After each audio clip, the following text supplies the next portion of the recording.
I am a 21st century woman. My life was never easy. I have had to work very hard to get where I am. Nobody ever handed me the world on a silver platter. I had to go out and take it. I earned my place here. I am strong, intelligent, skilled, and beautiful, as is every single woman in this room. Take a second. Look around. Take in the unique beauty of every woman here. We have our own stories, our own struggles, yet we've survived. But I must say, none of us struggled more than the very women who put their entire lives into making sure we can stand today. Journey with me for a short while, back in time to look at just a few women who made it their mission to see to it that all people enjoy the same liberties that were theirs from the start. Sojourner Truth, A&I Woman, Akron, Ohio, December 1851. Well, children, where there is so much racket, there must be something out of kilter. I think betwixt the Negroes in the South and the women at the North all talking about rights, the white men will be in a fix pretty soon. But what's all this here talking about? That man over there says that women need to be helped into carriages and lifted over ditches and to have the best place everywhere. Nobody ever helps me into carriages or over mud puddles or gives me any best place. And ain't I a woman? Look at me.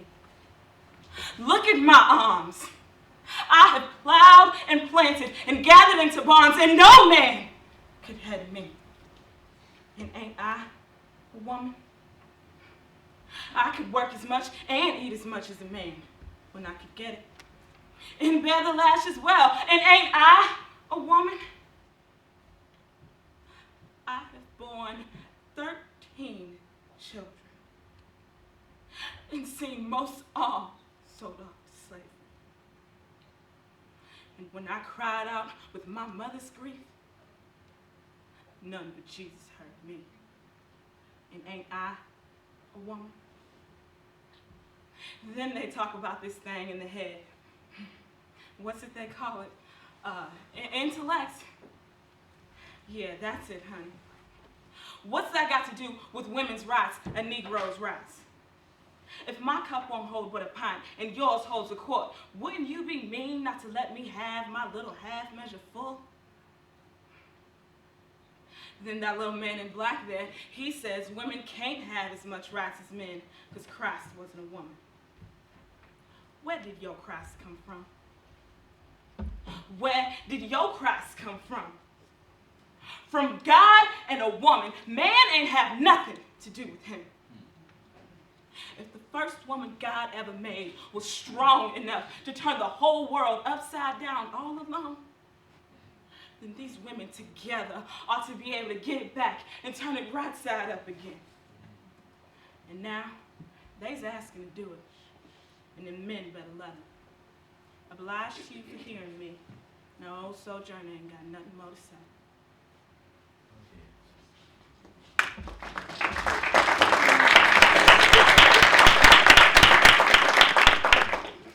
Susan B. Anthony, speech after being convicted of voting in the 1872 presidential election.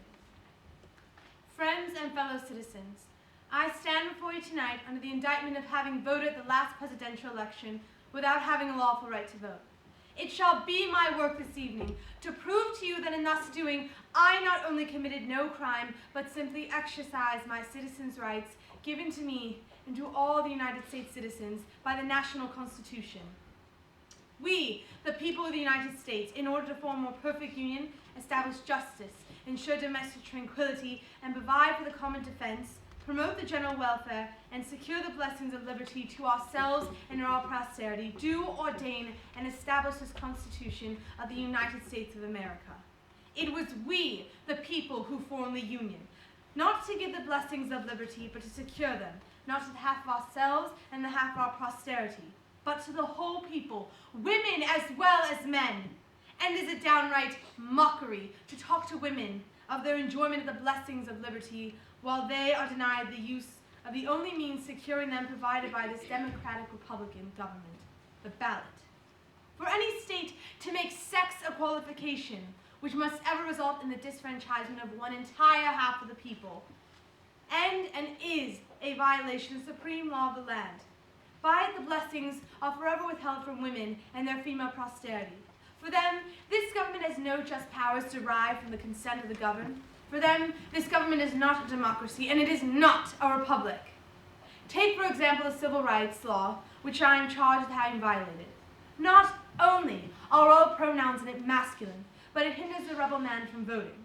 It reads, if any person shall knowingly vote without having his lawful right, I insist if government officials must thus manipulate the pronouns to tax, fine, imprison, and hang women, it is their duty to thus change in them in order to protect us in our right to vote.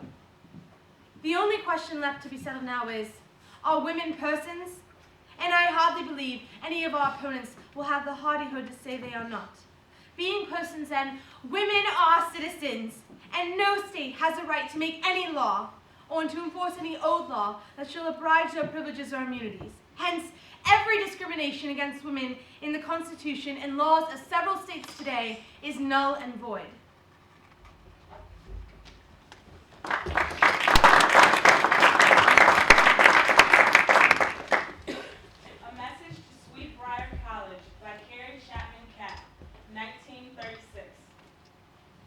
I bring a message to Sweetbriar College, and especially to the senior class, so soon to step beyond its portals and into the great world.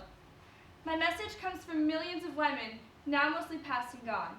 They lived in a single century. They endured, struggled, and suffered in order that you, unborn in their day, might inherit privileges, opportunities, and liberties for which they had so prayerfully longed, but were never permitted to know. I speak for those who gave a name to the women's century.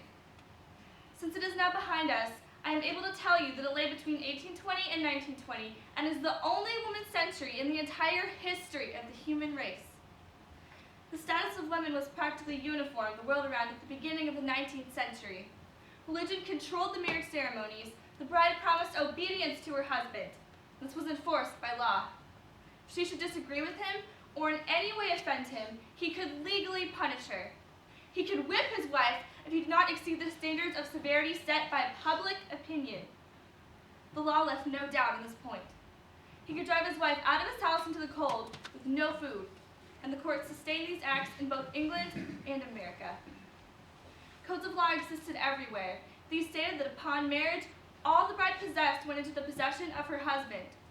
Some worked for wages, but they were not legally allowed to collect or expend their wages, as the earnings of a wife belonged to her husband. Women probably suffered most over the effects of the law, which gave the husband sole guardianship over the children. As mothers, women had few privileges and no rights.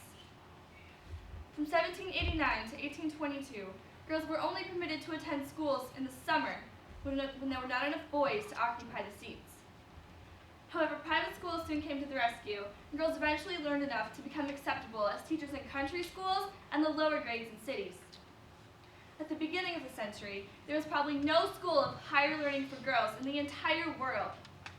However, by 1920, 30,000 girls graduated from college, and today, it's estimated that almost 400,000 women are attending colleges in this country, accounting for approximately 40% of all college students. The vote came next and last, but had advantages. At the end of the women's century in 1920, every woman in this and 20 other countries had the vote. All the world around, women enjoyed a freedom of which their grandmothers had never dreamed. The century opened with the first school of higher learning for girls. It closed with the declaration of the Secretary of State that all women were enfranchised. All that the women's century achieved, the women who were its propulsive force, bequeath to you. I think they would like me to add one reminder. All those who labored in that century worked for a common motive. You see, it wasn't easy to get us here as women. But we are here, and we aren't going anywhere. We hold the key to change the world in ways unimagined. To every woman, get ready to make a difference. Nothing can stop us now. The hard work didn't stop in the 1920s, and the women of the past give us the power to go even further. To every man, this is no competition. We, men and women alike, must work together to make the world a better place. We need each other. And finally, to all, every one of us is vital to this thing called life. We all have our own roles to play. Hinder no one and see what an outstanding work of art this earth can be. Everyone is looking for a change. We must first stand as one before anything can be done. It is our time. The journey was started years ago, but is far from over. Are you ready?